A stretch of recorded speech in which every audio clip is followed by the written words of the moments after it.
Resting in Uncontrived Conduct by Longchen Rabjam.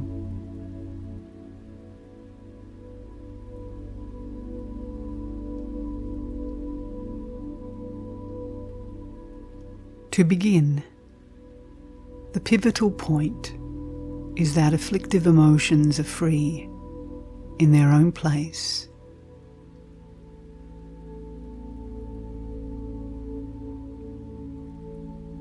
Thus, all desirable, undesirable, and neutral mental states in which the three poisons arise as a display due to dynamic energy occur within basic space, arising within the context of that space.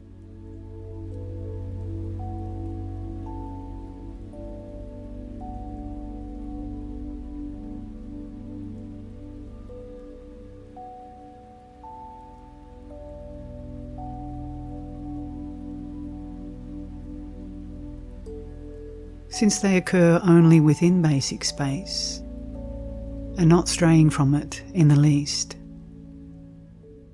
without trying to anticipate or manipulate them in any way, it is crucial to identify basic space itself.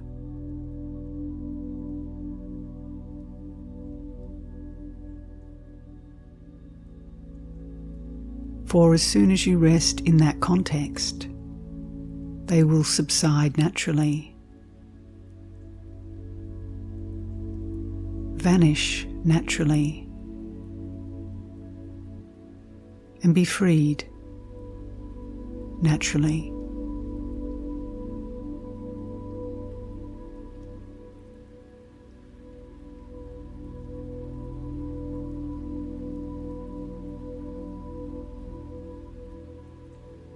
Since samsara and nirvana do not stray from the realm of basic space,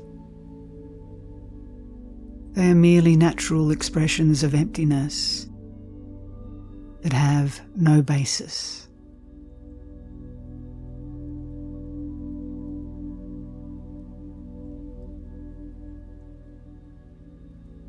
As well, afflictive emotions have in essence never known existence.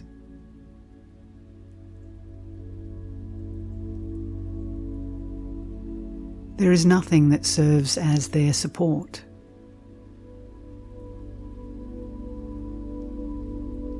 And they do not come from some fundamental source.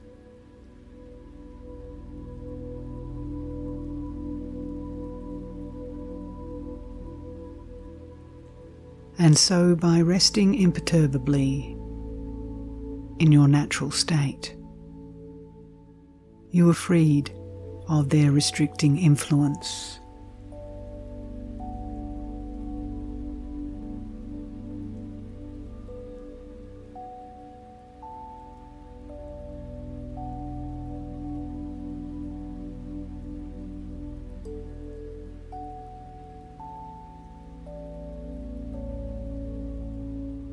When the essence of awareness is identified as unobstructed,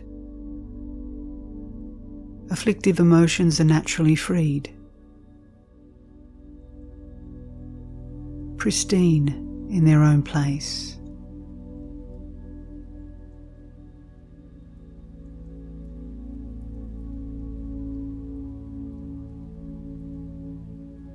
This is similar to a packload falling just where it is when the pin holding the restraining knot is pulled out.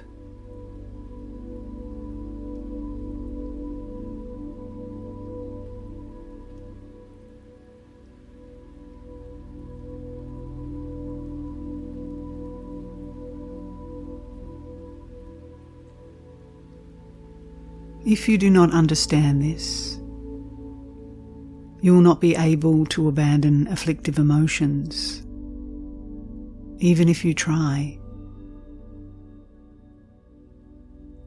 for they accompany you as naturally as your shadow does your body.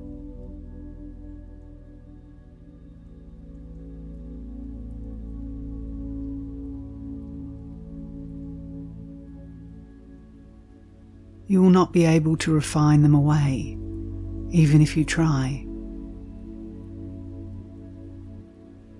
For what attempts the refining is no different from what is to be refined.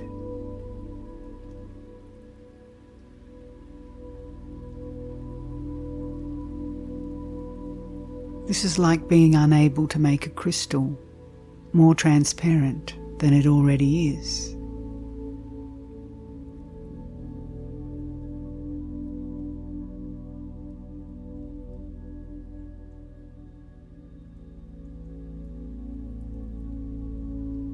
Your emotions will not change, even if you try to change them. For mind cannot change mind. Just as a piece of turquoise cannot change its colour.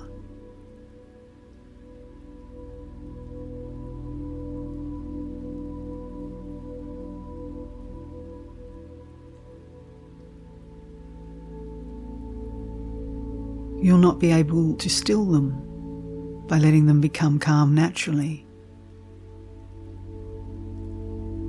For they are none other than the thinking process involved in letting them go.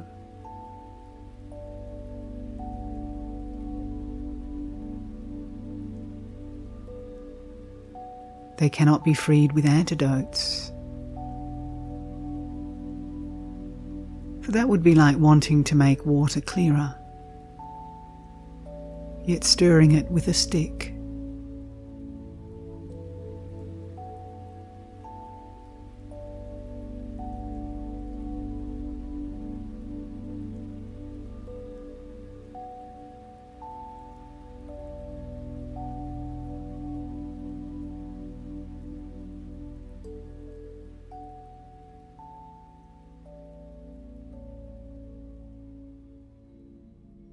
Antidotes themselves are just as much something to be abandoned as they are something used to abandon something else.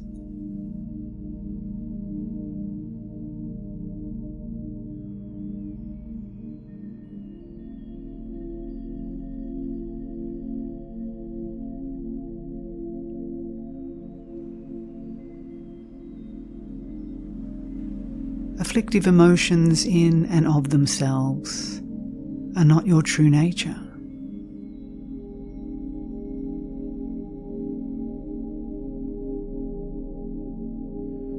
Thinking that they are is no different from the thinking of a common fool, which cannot take you beyond samsara.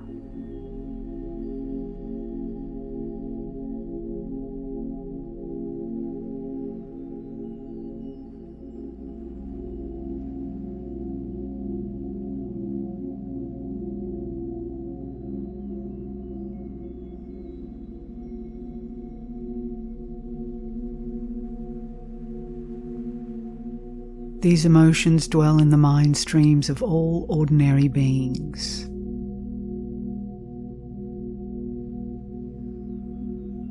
They bind one to samsara.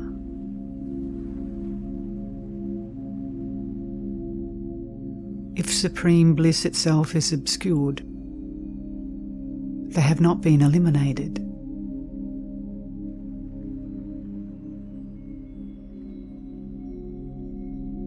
If they are not realized in their suchness, they occur as naturally as a shadow that follows a yogin's body.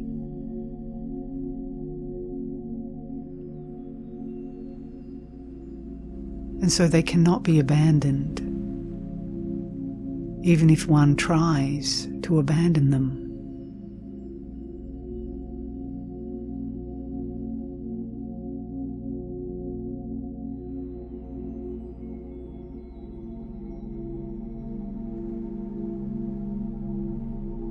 Similarly, they cannot be refined away by one's attempt to do so.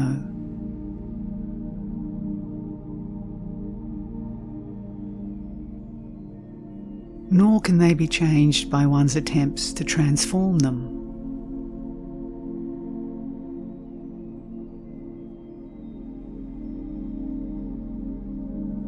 one can only realize their unchanging heart essence.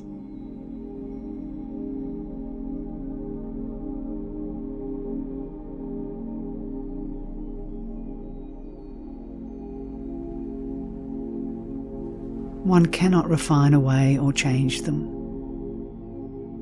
for they are like an outcropping of a crystal.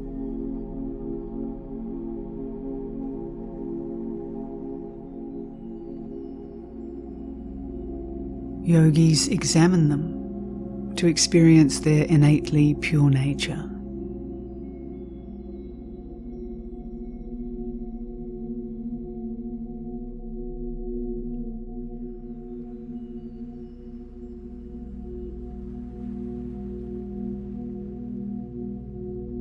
Similarly, they are not a state of quiescence.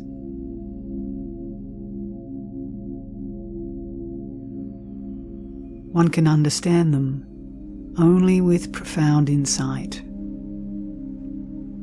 through direct perception.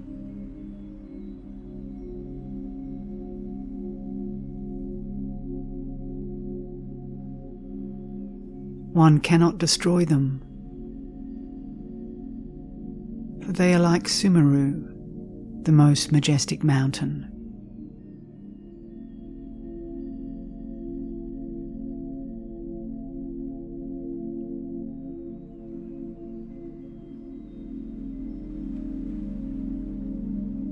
Without understanding the natural purity that is unsought, it is as though one were stirring water while wanting to clarify it. It will not become clearer and clearer.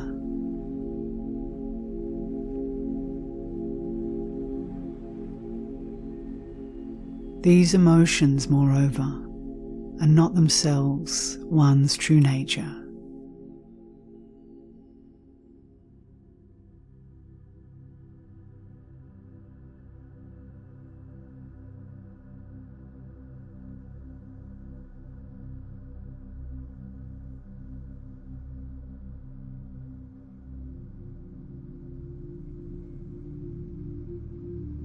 Without an understanding of the relaxed way in which awareness's own manifestations are perceived, one's perceptions are like those of a common fool.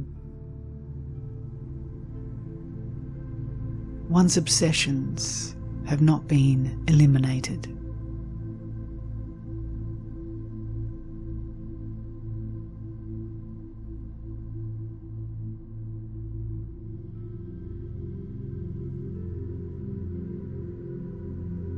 Therefore, although efforts are made in other spiritual approaches, they are incapable of purifying afflictive emotions.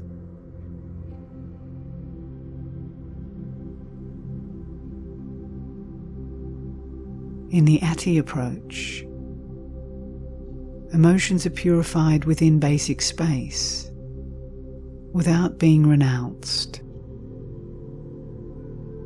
through the key point of realizing that self-knowing awareness is unobstructed.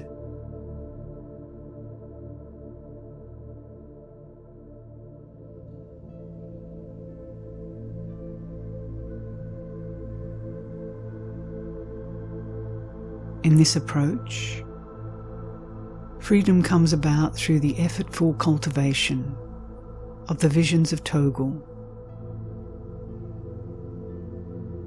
which manifests in a natural state of rest.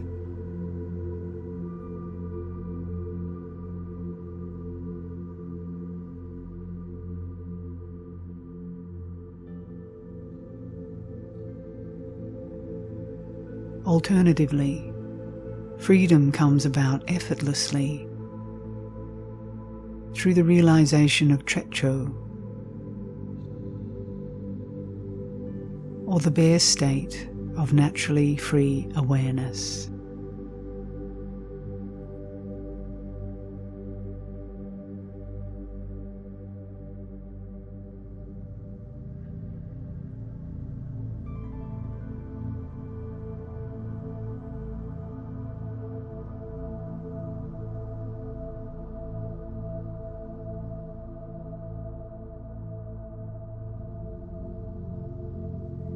However, afflictive emotions are not freed by bare awareness.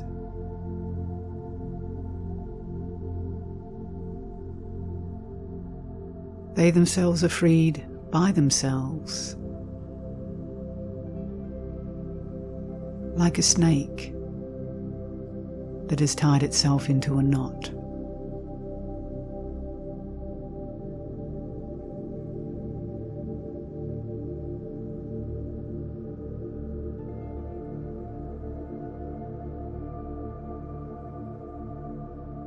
This crucial point, that afflictive emotions are freed in and of themselves as they arise, comes down to not forgetting to realize their awareness.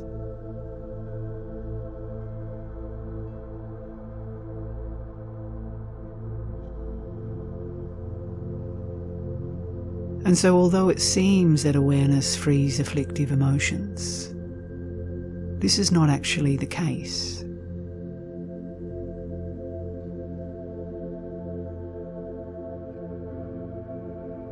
Afflictive emotions are themselves naturally free, just as they are.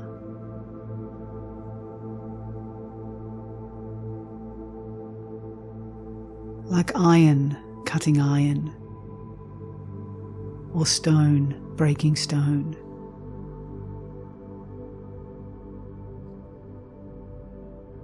They are their own greatest antidote.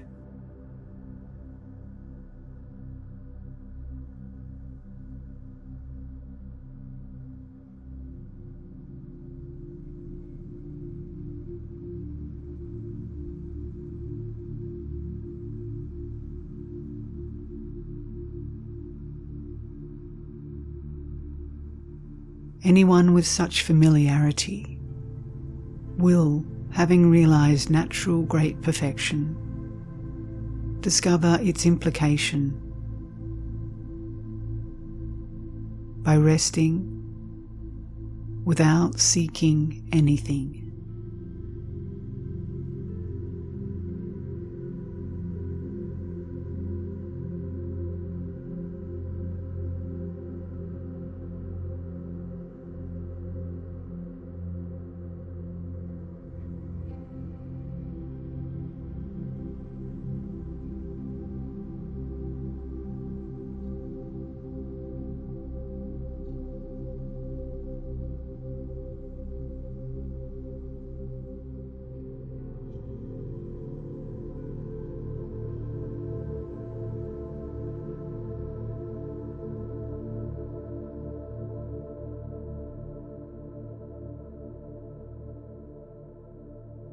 Supreme bliss unfolds without being cultivated in meditation.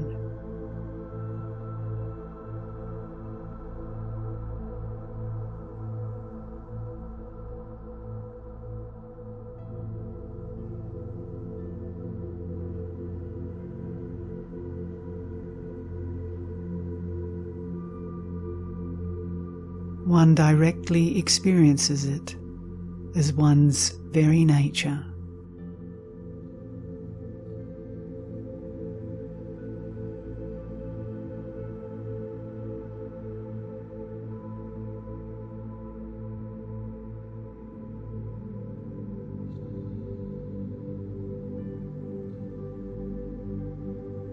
Though someone who encounters it may have committed harmful actions with immediate consequences,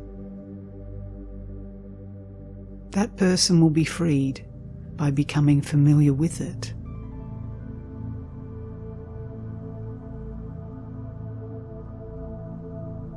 Of this, there is no doubt.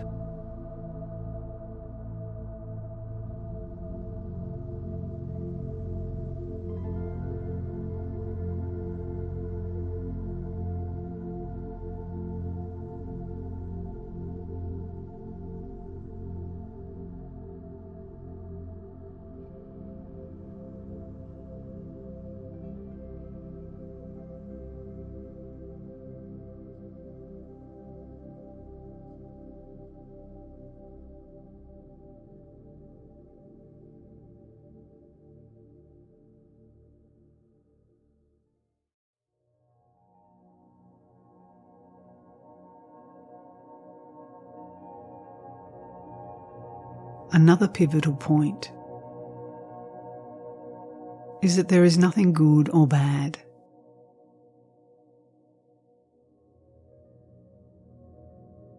Nothing to accept or reject.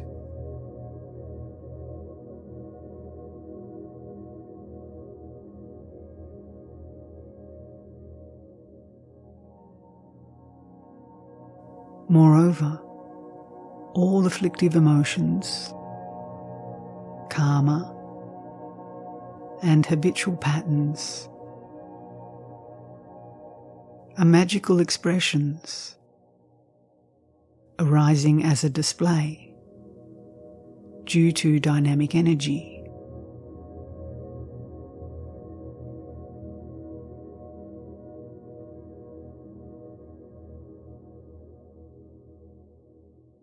Antidotes that bring improvement,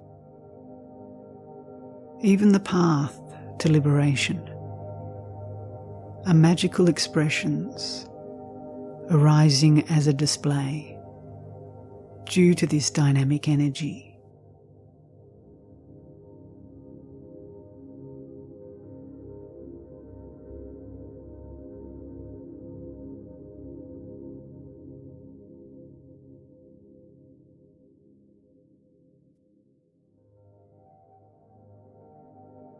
Since both arise timelessly as a display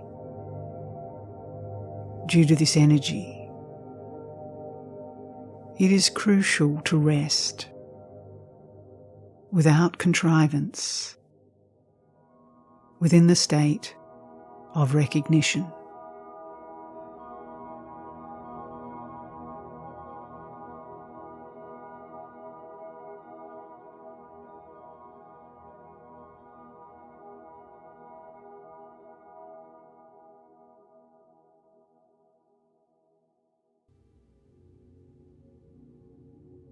All afflictive emotions are equal in mode, equal in manner, and equal in stirring from the ground of being.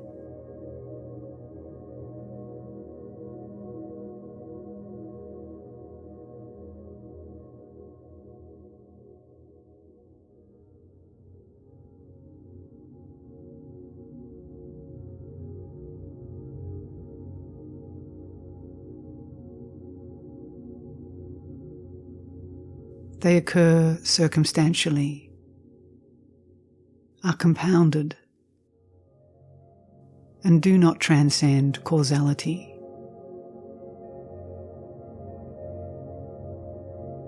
So it is essential that you transcend causality.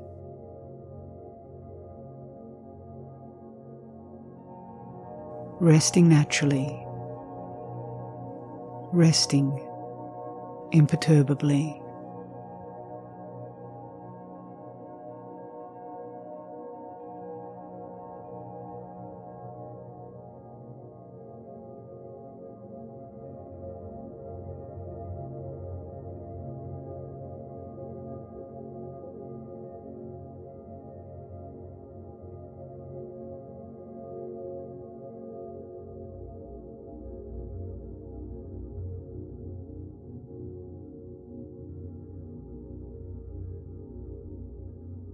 It is essential that you rest in a natural state,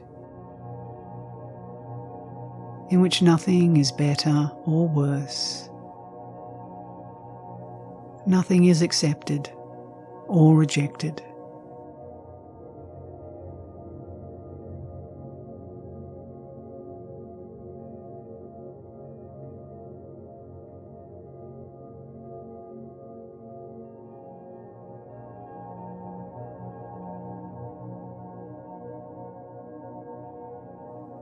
This is because both positive and negative concepts arise within the scope of awareness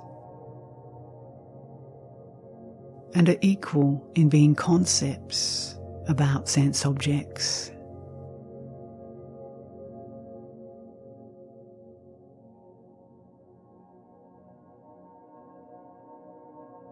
And so there is no difference in the way they seem to cease and vanish naturally.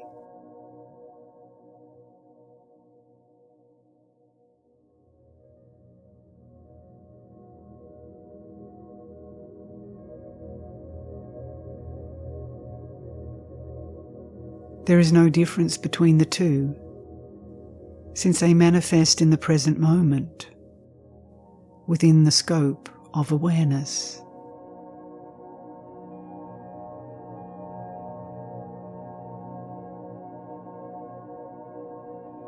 Their natural state reinforcing the sensory appearances that seem to manifest.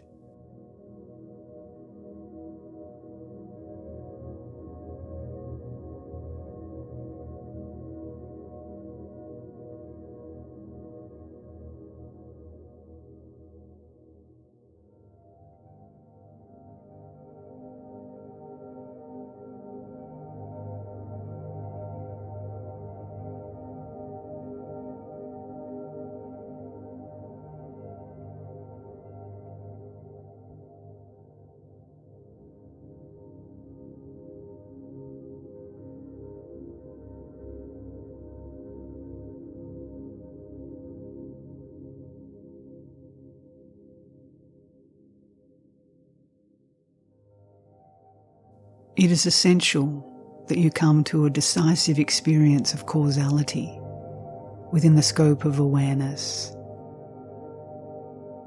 through a supreme state of resting imperturbably in the natural freedom of concepts, both positive ones, which are characterized as antidotes, and negative ones, which are characterized as things to be abandoned.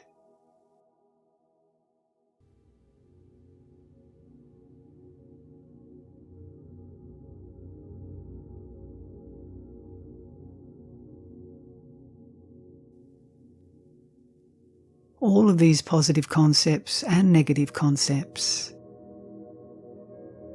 lack any basis or foundation to begin with. So there is no limit to them, even if you seek one.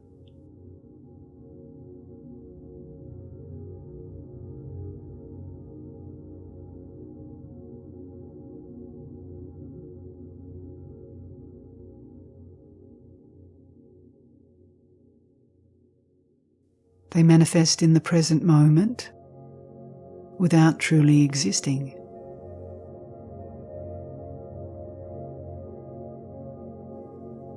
So that if you examine them, you find that they do not exist.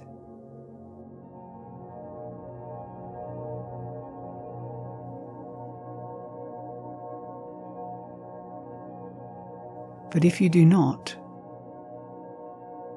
they are so countless as to defy imagination or description.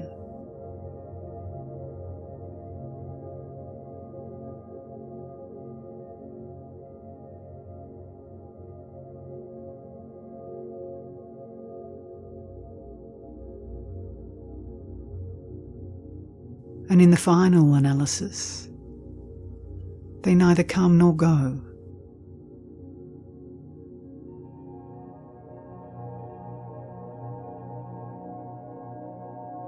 So in essence, they are free of any such limit to be found.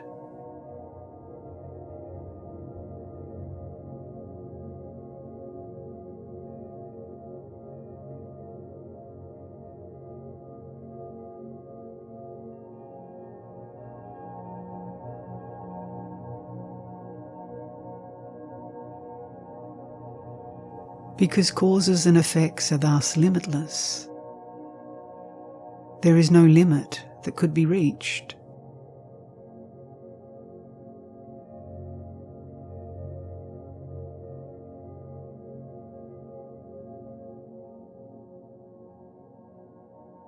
and so there is no chance of establishing or realizing some limit or goal.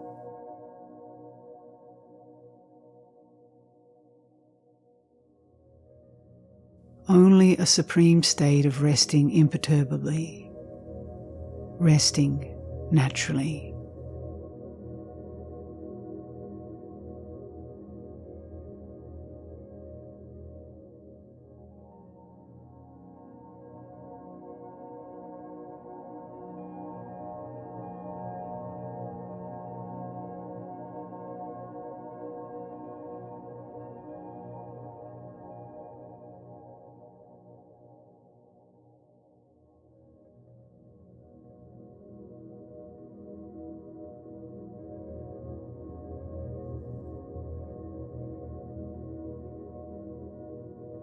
For anyone who posits a goal, when it is said that the path has no basis,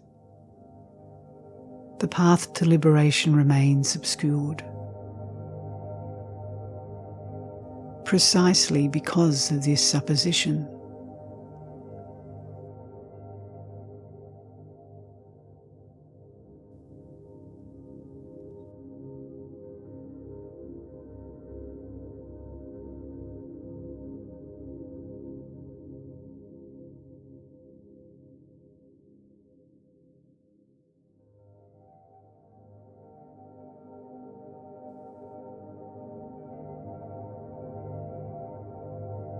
Emptiness, whether darkness or light, existence or non-existence, affirmation and negation,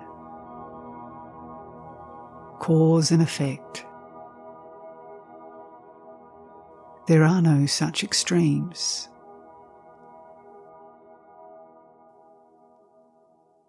This is analogous to the realm of space.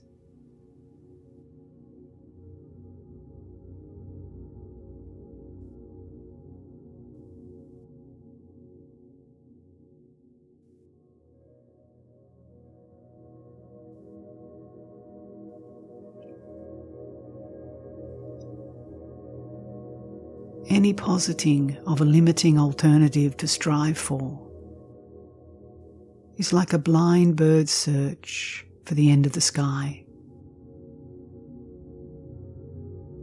Nothing will be found.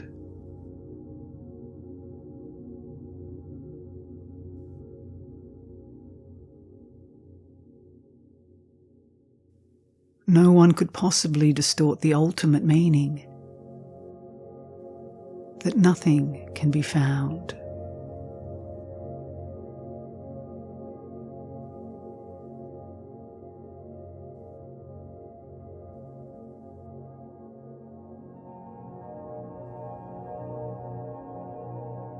It is impossible for what is experienced as having no attributes ever to come to an end.